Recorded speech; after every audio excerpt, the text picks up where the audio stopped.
बिझनेससाठीचं dedication काय लेवलचं असते दाखवतो तुम्हाला.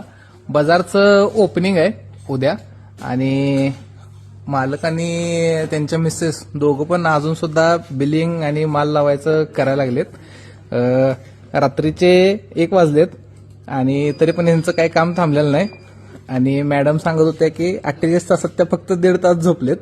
म्हणजे प्रत्येकाला वाटते की पैसा आहे म्हणून करतात, पण खरंच पैसा एवढा सुखाचा नसतो. प्रत्येकाला कष्ट करावं लागतच असते. यांचा ऑलरेडी दुसरा बाजार चालू आहे. यांनी मनात आणलं असतं तर असं पण म्हणलं असतं की लय लोड होतंय, कशाला एवढ्या लवकर करायला लागलोय, तारीख वाढवूया, निवांत करूया. पण तसं न करता एका लिमिटेशनला एक तारीख सेट केली त्यांनी आणि त्या तारखेलाच या बाजारचं ओपनिंग करायचं म्हणून एवढे एफर्ट त्यांनी घ्यायला लागलेत. प्रत्येकानं धंद्यासाठी एवढे जर डेडिकेशन दिलं तर तो धंदा सेट व्हायला किंवा सक्सेसफुल व्हायला जास्त वेळ लागणार नाही. आणि यांच्याकडून मला पण खूप शिकायला मिळालं. आणि जर ह्यांनी यांच्या धंद्यासाठी एवढं डेडिकेशन देतात तर मग आपले क्लायंट आहेत हे, मग आपण पण यांच्यासाठी तेवढंच डेडिकेशन द्यायचं. या हिशोबानं मी पण इथं शूट लावलोय आता.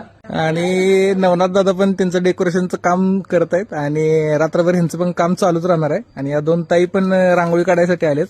म्हणजे इथे येणारा फक्त बिझनेसमॅन म्हणून घेत नाही स्वतःला, तर त्या बिझनेससाठी झटाय पण लागलाय. रात्रीचं वेळेचं काही भान नाही. प्रत्येकाला फक्त एवढंच आहे की उद्या सकाळीपर्यंत हे सगळं सेटअप उभा करायचं आणि उद्याचं ओपनिंग असणार आहे ते एकदम शेवट झालं पाहिजे. आणि इथला शूट आवरलाय आपला आणि याचा रिझल्ट तुम्हाला उद्या सकाळी बघायला मिळेल.